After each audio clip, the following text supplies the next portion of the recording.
starts right now.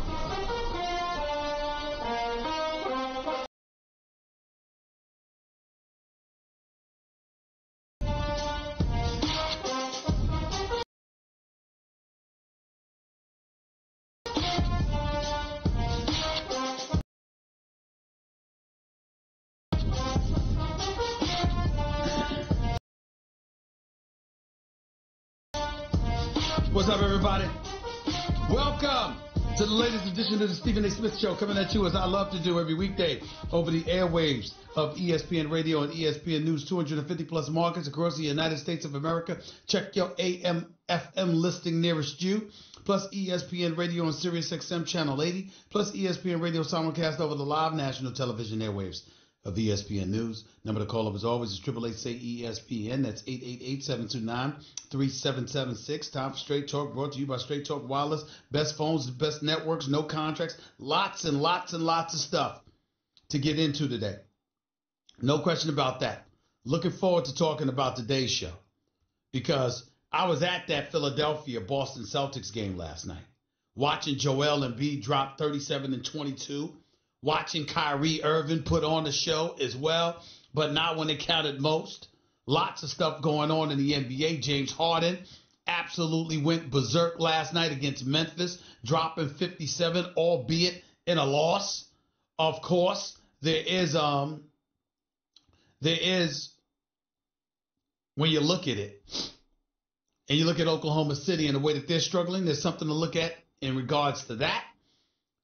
So definitely we'll discuss that as well. There's some NFL stuff going on, really dissecting even more and more what's happened in Pittsburgh with Big Ben Roethlisberger and how he is looking these days. I'll tell you what's on my mind for the particular moment in time, though.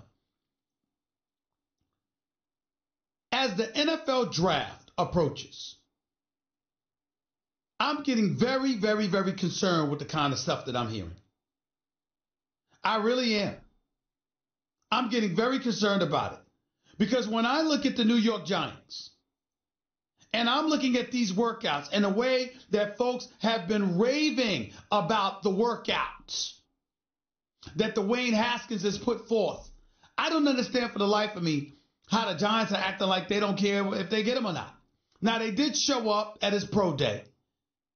Had executives there, had Coach Pat Shermer there, there's no doubt about it. It could all be a smokescreen. They could be lying through their stinking teeth. But I got to tell you something. If you're the New York Giants, you got to be prepared to move up. I would hope that one of those picks that you acquired in return for Odell Beckham Jr., you would utilize to get a quarterback. Giants have got to draft a quarterback. It's just that simple. I don't even see how this is even an issue. When I look at the New York Giants, what the hell are you going to do? See, to me, you've got Oakland at the 4th pick. You've got Tampa at the 5th pick. It wouldn't shock me at all if either of them decided that, you know what? I'm going to take me Dwayne Haskins. A matter of fact, I would sit up here and tell you right now, the Tampa Bay Buccaneers should be first on the list. You got a top 5 pick. You're clearly not sold on Jameis Winston, no matter what you've been bloviating about. And if that's the situation, I would say it's advisable for you to move on.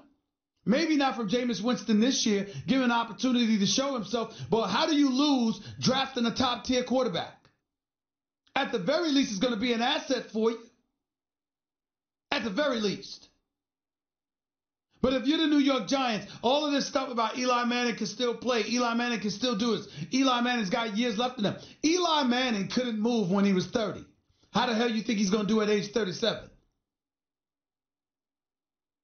So if Eli Manning couldn't move and he's a stationary target, and clearly the athletes going up against him on the defensive side of the ball are bigger, are stronger, are faster, and obviously more mobile than ever before, why in the hell would you want a stationary target approaching age 40 in Eli Manning that's missed the playoffs 6 times in the last 7 years? Why would you do that? It makes absolutely positively no sense. And I'm just looking at some of these quarterbacks that are scheduled to be available. You got this kid Daniel Jones out of Duke. You got Will Gray out of West Virginia. You got Ryan Finley out of North Carolina State. You got Haskins out of Ohio State. You got Kyle Murray out of Oklahoma. You got Drew Lock out of Missouri.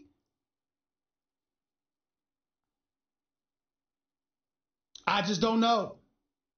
I don't know how we could be having a conversation about the Giants not taking a quarterback. I don't know how we could be having that conversation. Haskins is a New Jersey native. I don't understand this. Good size, tremendous arm strength. I was a fool thinking he was a runner because he ran 15 times against Purdue, and other than him and the offense spread out against Michigan State, didn't really watch much of him last season. Till I went back to the tapes and watched the film, and I'm like, damn. Cats like Chris Carter and others were absolutely right. This brother can throw the football.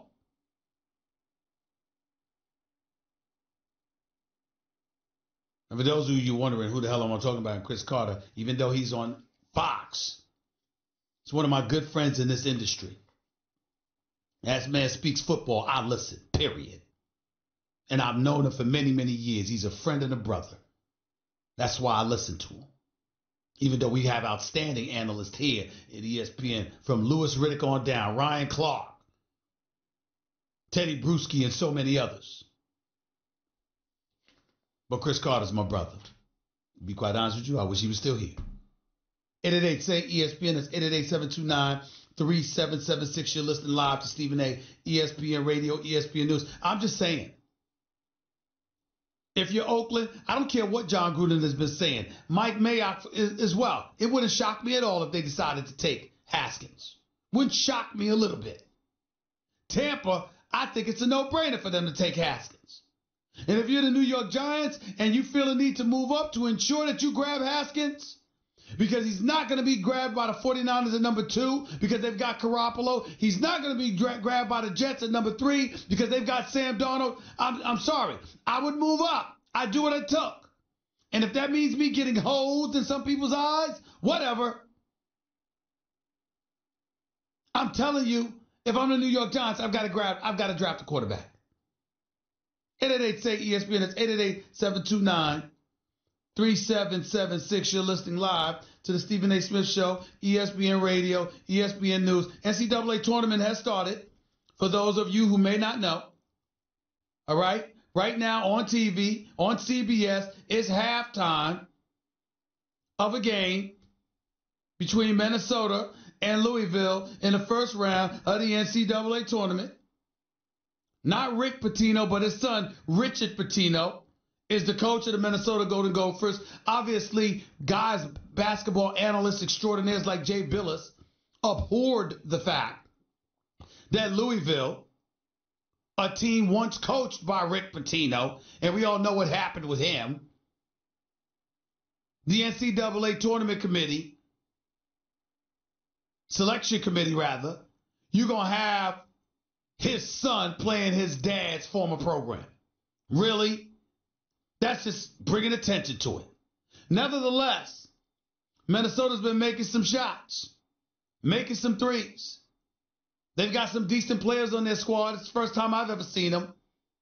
I'm just watching them right now. By the way, LSU, 26-6 this year, is up on Yale, 27-21 in the first round of this NCAA tournament.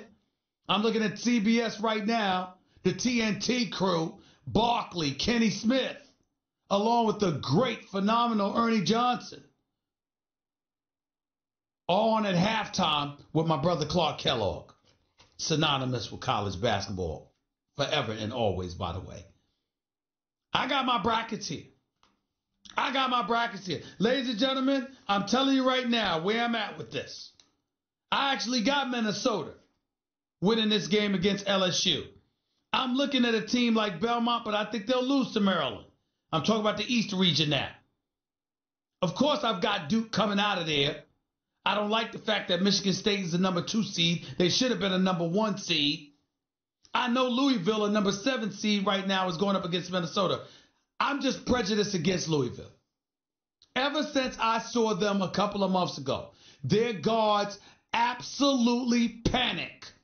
They couldn't dribble, they couldn't pass, they couldn't shoot. They looked scared like a bunch of petrified puppies against Zion and Duke after being up 21-22 points a few weeks ago. When I see guard play that is that shaky, I am not going with you. I'm not doing it. That's how I feel about Louisville. But just going through these brackets, okay? Let me tell you something. Duke, I got VCU winning. Liberty beating Mississippi State. Virginia Tech could be a sleeper. Minnesota, Michigan State. But essentially, I got Duke coming out of the East region. I got them meeting Michigan State in the Elite Eight and Duke coming to the Final Four. I got Gonzaga meeting Michigan in the West in the Elite Eight, with Gonzaga coming out of the West region to get to the Final Four. Although I have Syracuse, by the way, get to the second round before losing to Gonzaga. The game of the day that I'm waiting for is in the West region. It's Marquette as a number 5 seed versus Murray State. That game's going to be on live at 4:30.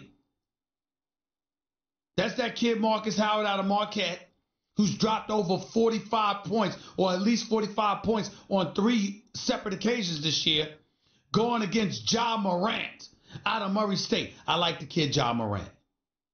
He's got obviously higher upside than Marcus Howard.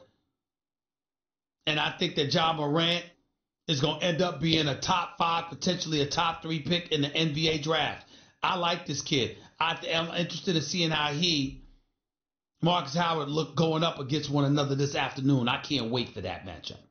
That's the game I'm waiting for. Let me just be clear. But I see other teams in this region. Sleepers, potentially Buffalo, Florida, but I'm still going with Michigan and Gonzaga in the Elite Eight, and I'm going with Gonzaga. Transitioning over to the Midwest region, North Carolina is your number 1 seed. Kentucky's your number 2 seed. Kansas is your number 4 seed. Houston is your number 3 seed. I got Houston advancing to the Sweet 16. Okay? Kentucky will be out of there. Houston will be out there. And I think Kentucky takes out Houston. That's what I think is going to happen. I'm looking at North Carolina. And they'll probably meet Auburn in the Elite, in the Sweet 16. I think they beat them. And then it's North Carolina versus Kentucky. And I think North Carolina goes to the Final Four. Looking at this bracket, South region, Virginia's your number 1 seed. I have no faith in Virginia's offense. 0. No faith in their offense. 0. But I think they'll make the Sweet 16 this year. That's what I think. I really, really do. I think they'll make the Sweet 16. I think it'll be against Oregon. And Oregon will lose to Virginia. And Virginia will make it to the Elite Eight.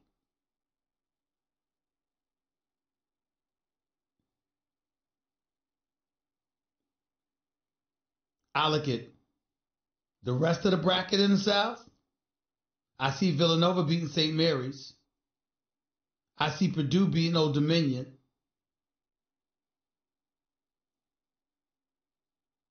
Tennessee, obviously.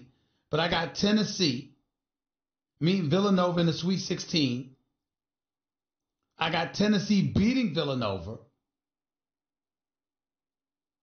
I got Virginia beating Oregon. And I think that Tennessee is going to beat Virginia. And Tennessee is going to get to the Final Four. That's what I believe. I think Tennessee's going to beat Virginia to get to the Final Four. And so my Final Four bracket is Tennessee North Carolina, Gonzaga, and Duke. I got 3 number 1s and a number 2 going to the Final Four. I've got Tennessee losing to North Carolina in the Elite 8. I've got Duke beating Gonzaga. We're going to have an all-ACC final. Duke versus North Carolina, the greatest rivalry in the history of sports as far as I'm concerned. Might be even better than Michigan, Ohio State. But in the end, it comes down to this. I think Carolina can make shots. I think Zion is a monster, but I think Zion and Duke struggle with their perimeter shooting from time to time, and that's going to be the thing that hurts them. I'm picking North Carolina to beat Duke to cut down the Nets courtesy of winning the national championship. That's what I'm going with. That's what I believe. That's how I feel about it. But I got Tennessee going to the Final Four and Gonzaga. And by the way, I wouldn't sleep on Gonzaga either. I really, really wouldn't. 888-SAY-ESPN. It's 888-729-3776. What are the other things I want to get into? I was in Philly last night. And I watched the Philadelphia 76ers go up against the Boston Celtics. And I got to tell y'all something, man. First of all, there's something special brewing as you watch Philly-Boston. It's not quite Dr. J. Julius Irvin with Darryl Dawkins, Caldwell Jones, Bobby Jones, and the crew going up against Bird and McHale and Parrish and all of these guys. It's not quite that, ladies and gentlemen, but it's getting there. When you see this crowd go absolutely positively berserk when Philadelphia is going up against these boys, it's something to behold. I got to tell y'all that. It's something to behold. This is some special stuff to watch. Believe me when I tell you. The crowd was rabid. They was fired up. Them big time shots by Jimmy Butler in the fourth quarter meant everything. And the crowd roared like it did. It's a great, great, great home stand. Home crowd meaning.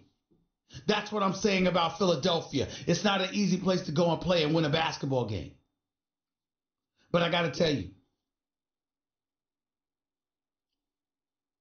if the Philadelphia 76ers and the Boston Celtics were to meet in the playoffs today, I would go with Boston.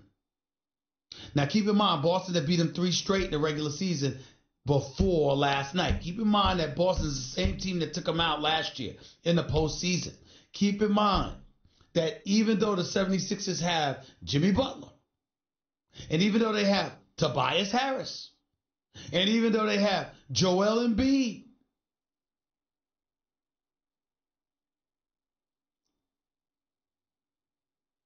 at the end of the day, Boston still can be their kryptonite. They can make shots. They have a closer. They've got young thoroughbreds who know how to put the ball in the hole when necessary. They're still trying to figure things out. They're not a finished product. But I'm telling you right now, the Boston Celtics, I'm not sleeping on them. And see, after the game, I'm talking to Kyrie last night. And Kyrie is so brilliant. Ladies and gentlemen, I don't take his comments about the world is really flat seriously. No, I'm not judging him for that. I'm talking about basketball. The brother knows his basketball. And speaking with the rest of those guys and talking with Jason Tatum and those guys, it's like they'll figure it out. But Kyrie Irving did make a very, very astute point that I need to share with y'all that I don't think is bogus at all.